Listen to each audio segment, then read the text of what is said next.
Parating na po ang Solo Parent Week ngayong buwan ng April. Hiling po namin sa Bagong Henerasyon Party List kasama po ang ating mga kasolo.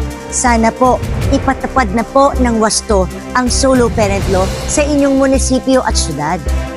May Solo Parent ID, Solo Parent Booklet, at 1,000 monthly subsidy na ba sa inyong lugar? Sama-sama po tayong mag-ingay online para ma-implement na po ang Solo Parent Law. Kung wala pang implementation ng Solo Parent Law sa lugar ninyo, mag-post po kayo ng video at isigaw #Solo Parent Law now na para naman agarang marinig ito ng mayor ninyo. Pero ipagbalaki nyo rin naman po ang inyong mga LGUs kung sila po ay lubusan na nag-i-implement ng Solo Parent Law at ipakita kung ano bang benefits ang kanilang pinapatupad na. Mag-post ng video, Solo Parent Law, meron na.